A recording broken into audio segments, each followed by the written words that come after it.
Yes.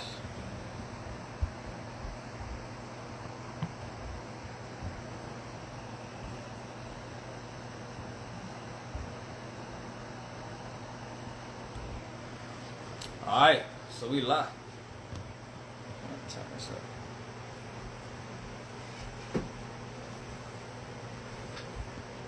What's going on? So y'all let me know, is the ring light in the back, is that annoying? Let me know in the comments if that's bothering you, because it's a little bit too dark for me, but at the same time, I want to make sure y'all can see me.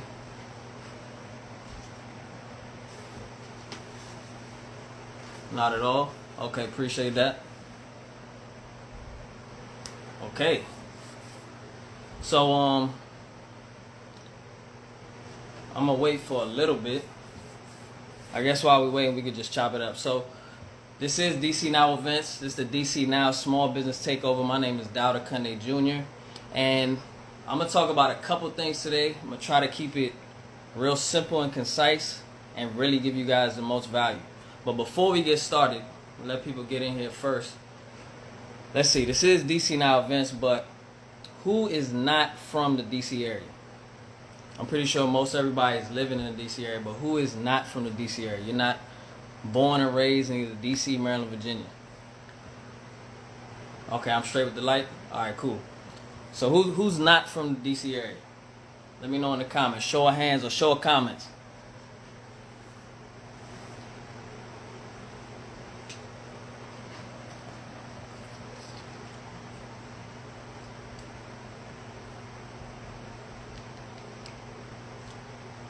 New Orleans, okay. Been in DC for 10 years. That's what's up. Is that Sydney? Okay, New Orleans in the house. I've never been to New Orleans, but I definitely want to go. Because they got good food and, they got good seafood too. And I don't eat meat no more, so you know how that goes. California, raised in Maryland, okay. Jersey in the house.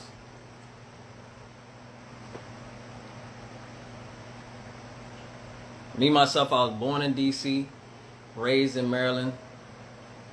Spent a lot of time in D.C. as a kid to the point where when I was like 9, 10 years old, I used to tell people I'm from D.C. because, your cousins hype you up. You're not a regular Maryland dude,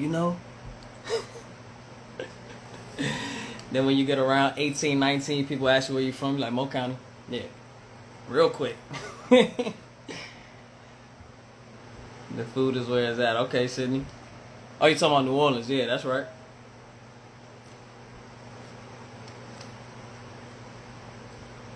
What time is it? 7:33. Okay, let me put my timer on, because I don't want to go over.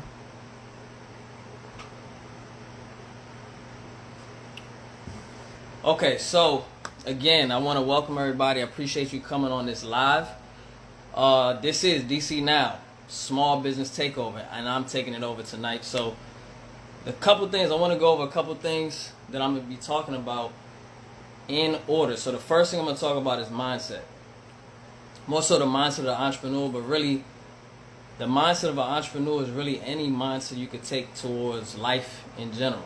Right, I'm going to talk about a couple things because obviously there's a lot of different perspectives and mindsets you could talk about.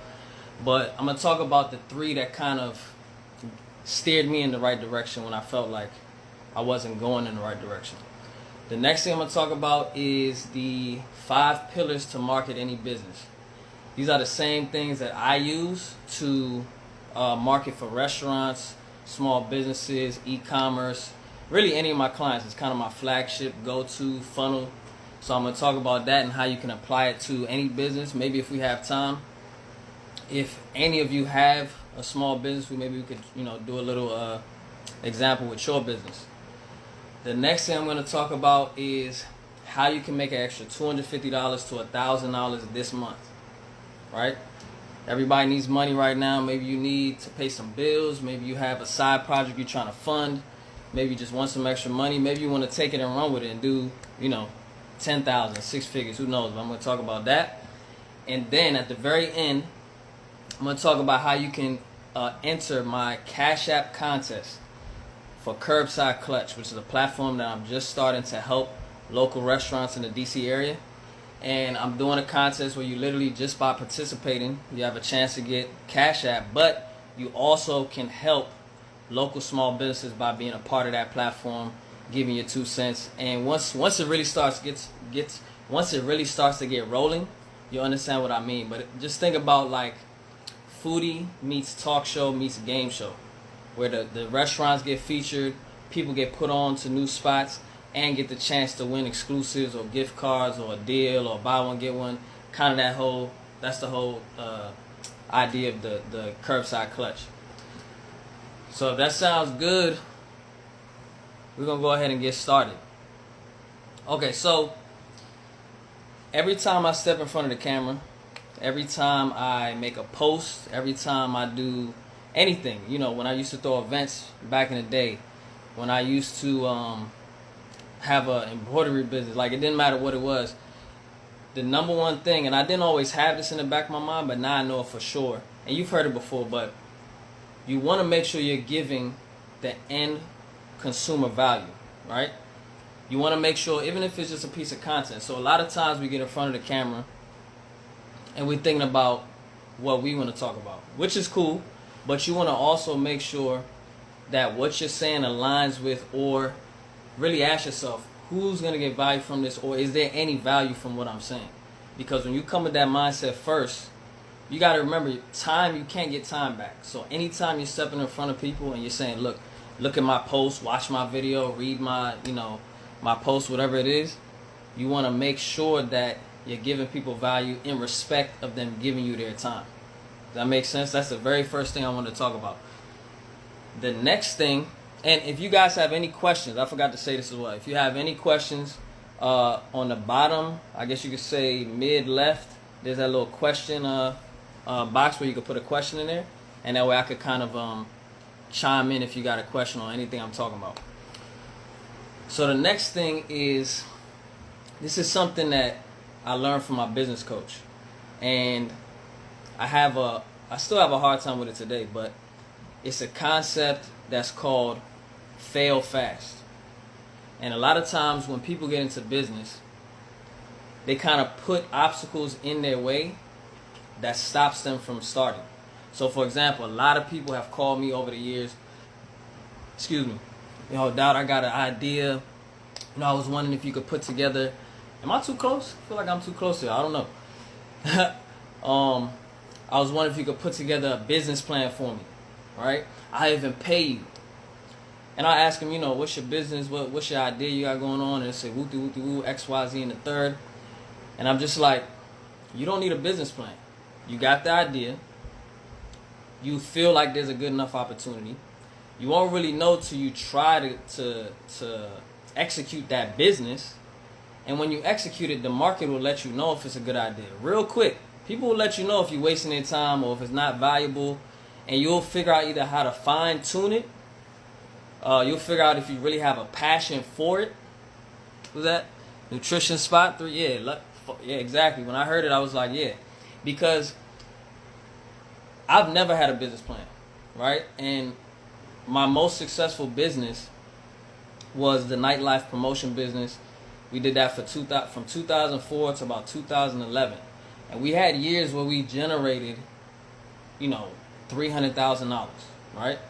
Not necessarily take home because we were spending back and investing in it. To be quite honest, me myself being the head of that group, I didn't have the experience into running the business and making sure things stayed in versus going out all the time. But that's nonetheless, never had a business plan. All we had was an idea. I had an idea, put people on, people bought into the idea. I kept the people that were serious to put in the work around me, and we just built on that, right? So you don't necessarily need a business plan. I would say you need a business plan if you are trying to get investors and they have to have something to show their board of directors or their partners, et cetera, et cetera. But you don't need a business plan. You don't need to have the best profile. You don't need to have 10,000 followers. You don't need to have a big YouTube page. Like, you just need to start, right? And I'll tell you this. my best platform right now between Twitter, Instagram, Facebook, LinkedIn, TikTok is LinkedIn.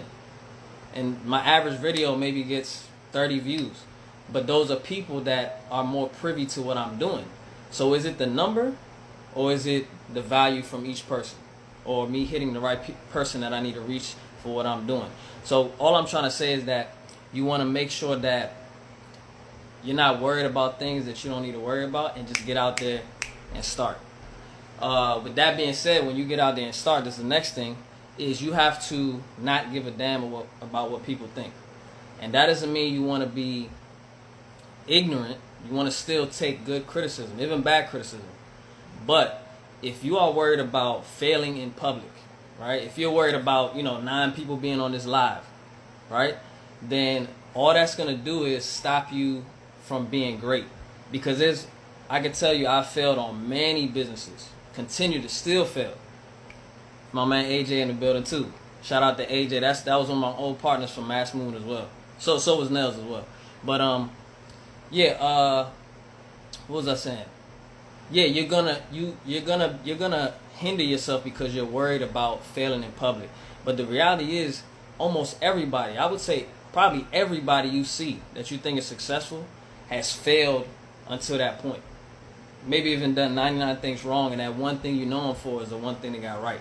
So that just means that you have to go out there and not be afraid of what people are going to say, because that's going to teach you if you're really passionate about what you're passionate about, and it's going to teach you whether you have the chops, the skills to continue doing what you're doing. All right?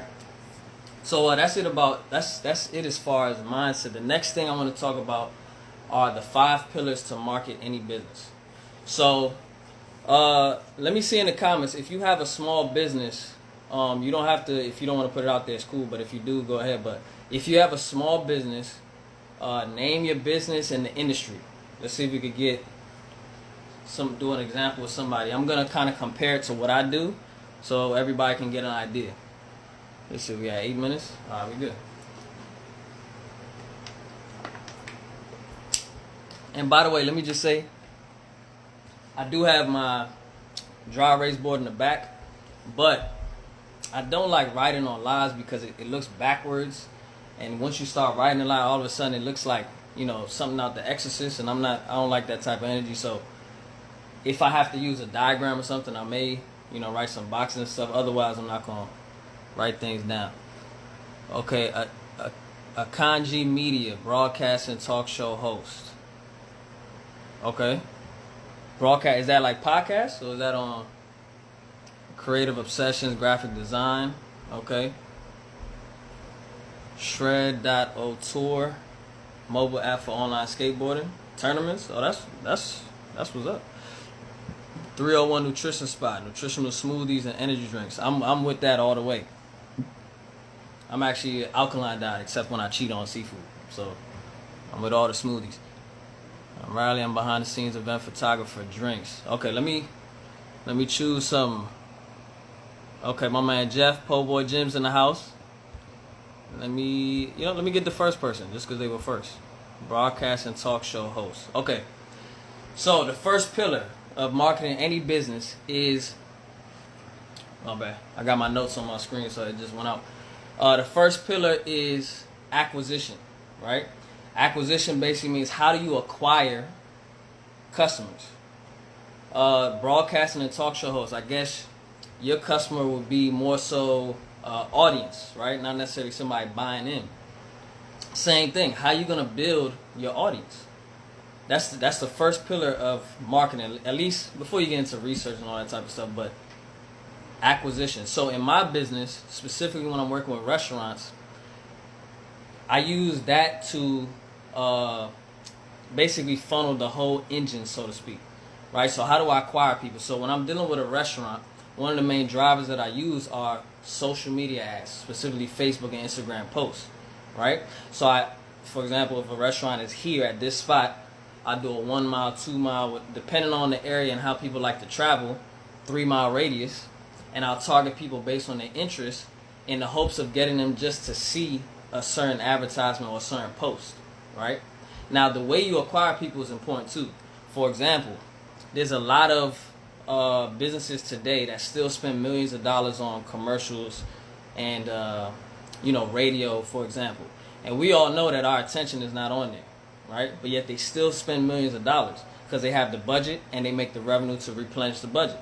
But the reality is that social media is probably the best driver for small businesses across the board, just because you can really start with just $500 in a budget for a month, even less, depending on what you're doing. So as far as broadcasting, and I don't know what you're doing now, but I would say that I would look to see where like-minded audiences that watch or do or have an interest in what you do, what are they watching? Where are they at? For example, podcasts. Right now, advertising on podcasts is one of the cheapest but most effective ways that you can build an audience, right? Especially if you have something interesting. So what that means is you go and, you find Joe Blow that may only have 50 podcast members or subscribers, or 100 or whatever the number is. And you say, look, I would like to get, just like how the radio does, a little snippet where they promote your business during that podcast. Now, depending on what they charge, some of them may not charge anything. Maybe you partner in services or swap services, barter services. But I'm checking the time. But that's a way that you can get in front of like-minded people that also have the same interest in what you're doing, right? You got to cater to that. Obviously, you can also do social media ads too. With a budget, if you do an engagement campaign, you can have a budget as low as $6 a day, where you put maybe 2 or 3 interests. And I don't want to get too technical, but in a campaign with the ad set, you have 2 or 3 interests. And every day you're just reaching people that have interest in maybe the top 3 things that are related to what you do. And the post or the ad will just ask people to join your podcast or join your website or put their email in, etc., etc. Let me switch off to, Sydney got graphic design. So the next pillar, I think I'm still good. The next pillar is database. So you acquire people or you got their attention, but you have to make sure you build a database. I can't tell you how many times I've sat down with a restaurant and I'm like, how long you guys been around? Oh yeah, we've been around for 5, 10 years, 15 years, whatever it is. Okay, cool. Like, how many people you got on the email list or text blast or social media or whatever. Email, we probably got like 300 contacts. And if you think about it, they probably served 300 people in a couple of days. It's been maybe over a century where that's been okay for restaurants, but given the current climate, many restaurants are seeing that they need to build a database. And I can tell you from my own experience, when we really started understanding building a database and we built thousands of people and phone numbers and emails, wherever we wanted to go, whatever club, whatever holiday, whatever event, we can pull people by the hundreds because we already had their contact and they knew us. They knew, like, and trusted who we were. We had brand with those people. So whatever you're doing, I don't care what business you have. It's a lot of people that put their business on here. Shout out to everybody participating. But no matter what business you have, you want to make sure you're building a database. One of the ways that I build a database, and here's another important part too. When you're building a database, you want to make it the most frictionless way. Is that even a word? I don't know, but you want to make it the least amount of friction for somebody to join your database. So you ever been on a website and it's like you actually want to get on the website and buy something. You're looking through, pop up. Next page, pop up. Clear out the page, another, and it turns you off, right? So when you're building a database, always think about, is this the most convenient way that I could get somebody to join a database? And somebody say Excel sheet. I think you're talking about Excel sheet, Metro. Yeah, you want to, even if you got to hand write emails, if that's the last option that you have, make sure you build a database.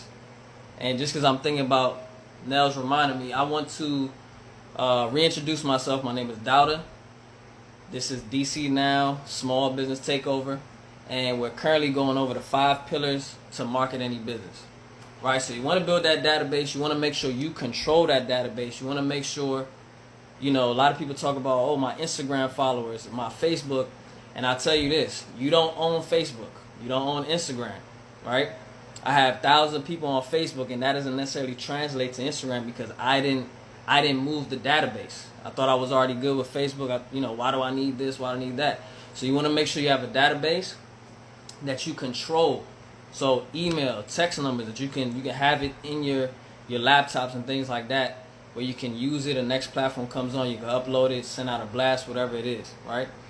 The next pillar is sales. The next pillar is sales, which is pretty obvious, but where people kind of drop the ball is, how do you keep sales consistent? How do you drive sales? How do you get people to come back, right? So you can either sit back and say, since I build it, people will come, which is what a lot of businesses do. A lot of restaurants do that. Or you can have a system in place that literally systematically you're making sure you're in front of people, right? So that means that you want to have sequences in place. Something that says, look, if somebody comes in today, if somebody orders something tonight, they're going to get something an hour from now, either thanking them. They're going to get something a month from now, saying XYZ. They're going to get something 3 months from now. Because the easiest way you can up your sales is by increasing the amount that somebody has already spent with you. So if I already spent $1, if I already spent $10, it's way more likely that if you spend another advertising dollar with me again, I'm going to spend more money, especially if I like the product or service that I got from you. So if you don't have something in place that reaches back out to people, then you're going to be in trouble. So one of the things that I do with my restaurant clients is, when somebody comes in, once I acquire them, once I build them, put them through the database, I set up sequences that if they have not come in and used a special, for example, I'll say to them, well, not me, but the program I set up will say, hey, we noticed you haven't used XYZ in the third. Did you still want to come in with that, or did you want to check out these other things, right? And if they do come in, I'm going to track and see how much did they spend, right? What time did they come in? What day? And you start to get a pattern of how your audience moves. Now, so if you have another business like, let me scroll up. Okay, the smoothie business. Same thing. You might want to, you probably want to know what kind of smoothies are people getting. Not in general, but you want to know specifically, like Sally gets this. Dante gets that. So that way, when you hit them back up, which is the next pillar, customer data, when you start building that database of or that insight of the database, so now you know that Sally has 3 kids, Michael has 1, Timothy likes to come on Tuesdays, Jonathan likes to get the green smoothie on Friday. You can really get that detail depending on what platforms and solutions you're using, digital solutions that you're using. But you can get really granular at scale. So specifically, you can know, man, we have a lot of people, I'm going to say something random, but we have a lot of people that like Terminator 2 and green smoothies on Friday. Well, if you know that, you can send out something that is specific to them. So, we all get those emails that have our names in it, but it doesn't necessarily mean anything because we know that it's, they all have our name in it. But if it says your name and says that, we know you like Terminator 2 and XYZ, and here's something that you can get a benefit with all those things you like, well, you're gonna be more appeal. You're gonna appeal more to that, right? So you want to be able to have that kind of insight with digital database you suggest. The best one that I use is I actually use Messenger for Facebook. So you have the same way you have operating systems like Windows XP and Mac OS. You have these things called chatbots, right? So you have ManyChat, you have JSON. It's a couple other ones, I forget the name. But you can actually use that, and it works within Messenger, which, by the way, if you've seen, Messenger is now like combined with Instagram DMs, so it works with Instagram and Facebook. But I use that, so then once I get people on there to give me the info, it goes into a Google Sheet, and that's why I keep it, so I can give that to the clients, and we can use that and make better moves in the future. But there's so many different ones depending on your business, so you can look into, different ones, whatever works for you. Okay, I'm gonna have to speed up. We're at 21 minutes. Customer data. So yeah, you want to know, you want to have the insight on the people that are in your database. The last thing is branding. So how do you build brand? One of the best ways to build brand is nurture, right? So you don't just sell somebody and disappear. You stay in front of them, like I said before, but you want to stay in front of the things that they have interest in. So nurturing somebody, I guess I kind of spoke about already, but nurturing somebody would be catering to the things they want to see, the pains they have, the desires they have, the goals they want to reach as it relates to your business. So if you don't have that already in your mind of how that's going to work, you need to come up with that, because that's going to even help you in your content. So when you're posting online to stay in front of people and build brand, you're now making content that people they're going to relate more to, because the foundation of the content is taking in context the insight that you got from the database. You follow me?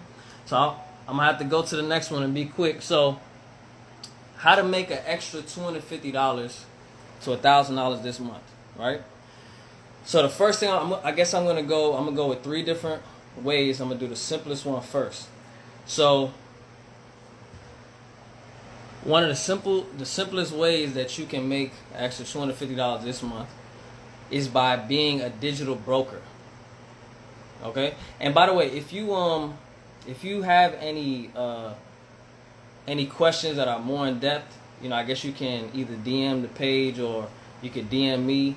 And if I get enough, maybe I'll do a YouTube video. But either way, to recap for those who missed it, I appreciate that. So, all right. So the first one is a digital broker. So for example, let's say that I know somebody that does websites. Or let's say I know somebody that does graphic design, right? I know somebody that does graphic design, but I also know somebody that needs graphic design work. Right? So I know the graphic designer and I know somebody that needs it. So let's say the graphic designer works at $100 to do a certain project. And this particular person needs a graphic design that they believe is going to push their business to make an extra $1,000 this month. They need a flyer, they need some type of graphic, whatever it may be. So that person may be willing to spend $300 or $400 or $500 to get that piece of work done. So if I know the graphic designer and I know the person that wants to buy, well then the difference between the two. So I get the money from the graphic designer, and from the person that needs the graphic, let's say $500, and then I give the graphic designer the $100 to do the job, and I keep the difference. There's literally people, and I've done this myself plenty of times, whether I needed to pay a bill, fund a business on the side, get some extra money, whatever the case may be, where you become a broker between those things and you collect that money. So I'm going to give you a couple websites here. So the first one is Fiverr. Anybody know Fiverr.com? That's Fiverr with 2 R's. F-I-V. Go to 810. All right. That's Fiverr.com. That's a website that people will do pretty much anything for $5. A lot of you not. Now their prices have gone up since it first came out. I think I used Fiverr for the first time like 2010. And people literally were doing, decent work for $5. Right? So you have people on there that'll do work for $5 up to $120, even more. So you can go to Fiverr and you can get yourself a small team, a graphic designer for logos and digital design, even a web designer, right?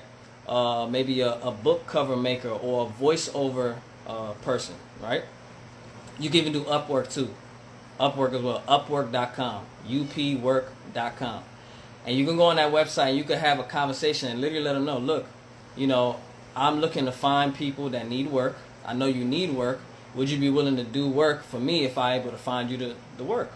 Nobody's going to turn that down. Everybody wants work. And to be honest, if you ask yourself, why wouldn't they just do it themselves? A lot of people just want to stay in their lane. They don't want to be the designer and the salesman. Right? They don't want to do the relationships, right? Now you might be thinking, where can I find people that want to get work for graphic design on a website? Number one place that I'll get this from is Craigslist.com. Craigslist actually has, and you can go per state. You can go on there and you can look for people that need work for websites, design, anything of that nature, book covers, logos, right? And then you can talk to them and say, hey, I think I can get this work done for you, etc., etc. They're going to want to see a portfolio. Well, all you need to do is... Okay, I'm back. Sorry about that. And all you need to do is use a portfolio from the graphic designer to show the work, and then you correlate it that way.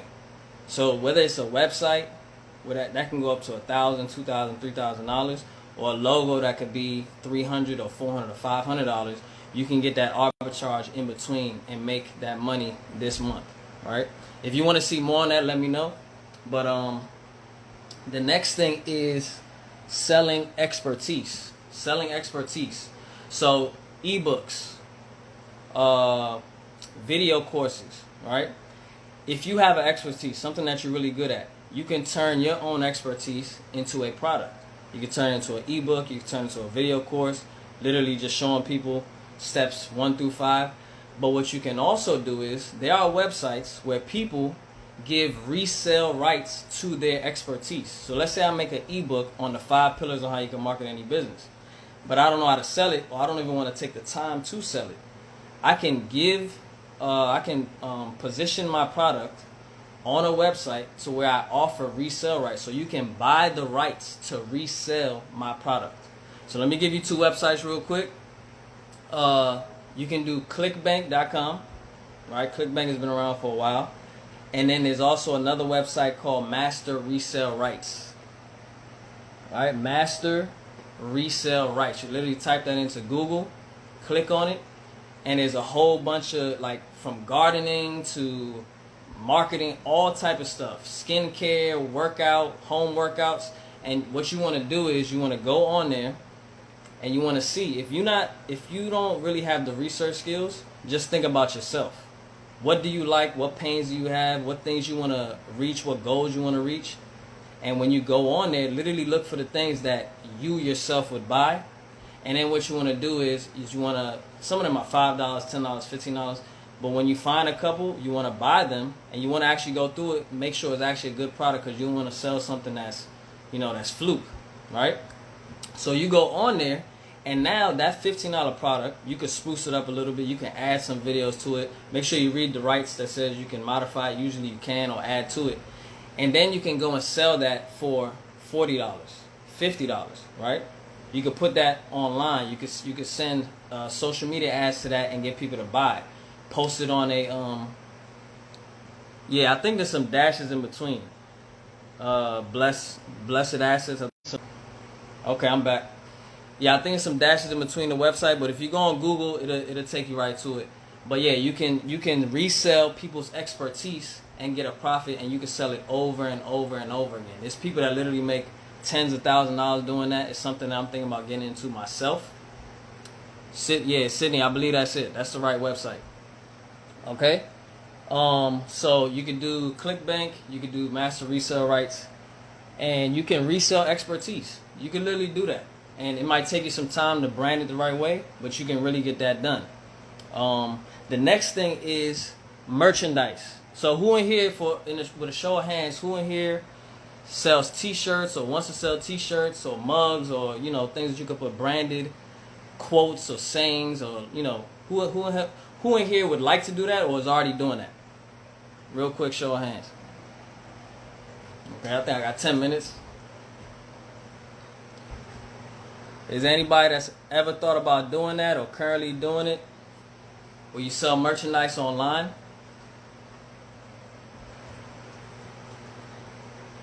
So is it me buying the rights to someone else's work and revamping, or me selling the rights to my own product, services, and then getting paid?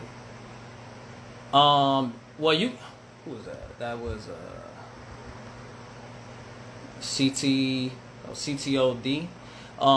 You could do both. What I'm actually talking about is the first part of your question, where you buy the rights to someone else's work, and then you revamp. Sometimes you don't have to revamp it. It might be good enough, but you revamp it, and you sell it for a higher price. Or me selling the rights to my own product. You can sell the rights to your own products too and get paid. Like I said, what benefits for them is that they don't have to take the time to sell it. They just have people buying it from them over and over again. And of course, you can create the product from scratch yourself as well and sell it too.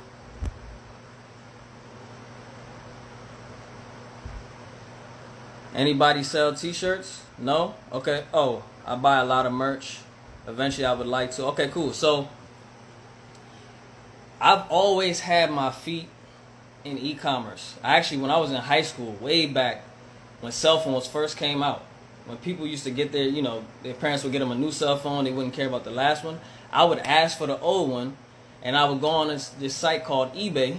Back then it was just starting, and I would resell the cell phone. So I've always had my feet in it a little bit, so I just got serious with it about 2 months ago, and I've been selling t-shirts, right? So let me show you an actual. Now it's probably gonna look backwards. Yeah, I look backwards, I hate that. But this says, I swear I'm cute under this mask, right? So now this shirt, I literally made let me not say I generated $1,100 last month with this shirt, all of September. So what I did is I came up with the design, and if you're not that crafty or that creative, I'm gonna give you some places where you can get ideas from. But the first place you can get ideas from is yourself, right? Because people like to buy things that represent themselves when it comes to merchandise. You like that? Matter of fact, I'm gonna do a coupon code if anybody wants to buy that. But people like to buy merchandise that represents themselves. So literally, look at yourself and say, what's your profession? Where are you from? Gender, race, hobbies, and those particular things, like nurses that love cats. People make shirts that, I'm a nurse, I love cats. And you'd be surprised. Just think, is there 1,000 people that will buy that? Are there 1,000 people that are nurses and love cats? The answer is probably yes. So if you're looking for some ideas, look at yourself first. But the second place you could look, what is the biggest, where do the most sales happen in the world right now? If you had to take one guess, where would you say the most transactions between buyers and sellers is happening right now?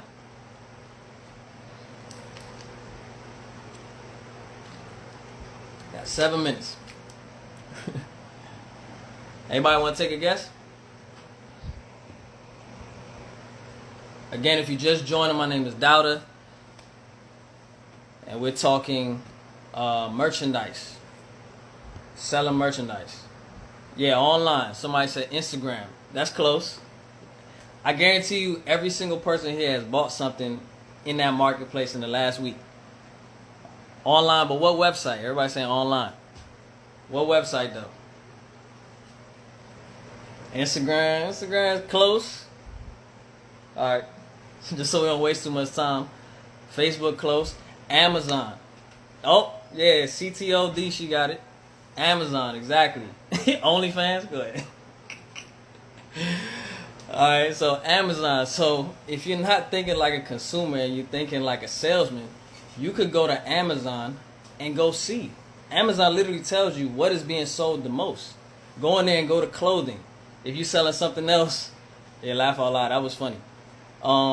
If you're selling something else, literally go in there, instead of looking at it as a consumer, look at it as a business person, as a wholesaler, and see like who has the best t-shirts, why is that selling the most, what has the most reviews.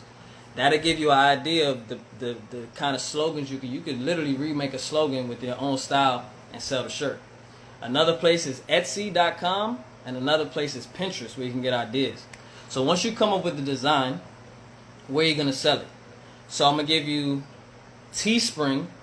I'm gonna give you Teespring because with Teespring you don't necessarily have to build the website. The only problem is you can't have a unique like website, and it's gonna be teespring.com / whatever you want to brand it. But you can also do Shopify, and Shopify can link you to fulfillment centers through the apps that you can literally just upload your design. They print the shirt out, they send it out to people. So for example, I got an email this morning telling me that the supplier for the Bella shirts, these are Bella 3001. It's the best kind of quality for a basic shirt or whatever. They told me that they're no longer, or right now they're not fulfilling in the United States because of the whole COVID. Supply chains are messed up. They're only doing Europe. So I had to pick alternative shirts just in case somebody bought it. But I literally that's all I do. Once I have it set up, they handle the fulfillment. I handle the marketing and keep the website up to date. That's like $30 a month just for that website. But Teespring, if you don't want to come up with the website, you can post it on there and you can work it that way. You can also you can sell through Facebook ads. You can sell organically on groups, right? You can sell on Etsy. People literally go there to buy shirts and stuff like that. So different places where you can sell it, but you can sell merchandise. You can sell the matching mug, the matching tote bag, the sign to put on the wall, etc., etc. So let's see. I'm gonna give you another tip. If you're trying to find, if you're trying to find what the best ads are, if you're like, how am I gonna figure out what the best kind of ads are? What's working on Facebook? What's working on Instagram? Take this website down. It's called BigSpy.com. There's also another one called AdSpy, which is more expensive, but Big Spy is cheaper. It's like, I think it starts off at $9 a month. AdSpy is like $150. And you could literally go on there. You could put the criteria of what you're looking for. Let's say you're selling, I don't know, a nail kit. You could type that in there. You could type the amount of likes you want to find, like minimum posts of 100 likes or more. You can type the country, the language, and it'll show you all the top advertisements. It'll show you all the top advertisements for that particular thing. And you can look and see, okay, why is this picture working? Why is that video working? And then you can put your own spin on it with your brand, your product, etc., etc. So that's very good to do, like, research on how you should market yourself or how you should market something else. All right? That's BigSpy.com. Okay? So we got 2 minutes. Okay, so this is the last part. I appreciate everybody that's been here the whole time. So I started a platform called Curbside Clutch. And what we're doing right now is we're doing a Cash App contest giveaway. Where literally you give your Cash App and randomly people are going to get selected and get money Cash App to their account. So if you want to take part in that, then let me tell you why you should think about it.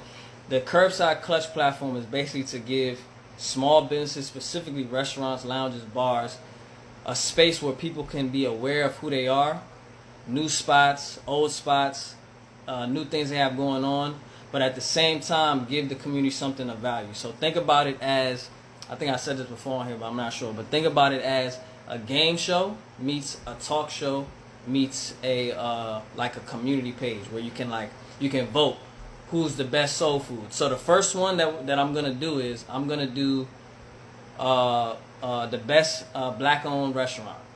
That's gonna be the first thing. That's gonna be a little bit later on, but right now we're holding the contest where you need to go to Curbside Clutch. Let me type it in here.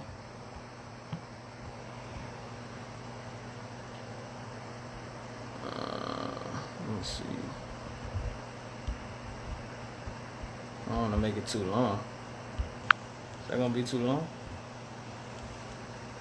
Okay. So you want to go to Curbside Clutch. You want to find the post that's talking about the Cash App giveaway. You want to obviously follow Curbside Clutch. You want to tag 3 friends. Then you want to comment your favorite food and your Cash App. And then don't forget to DM your email. Don't forget to DM us your email. And then that's going to run for about a week.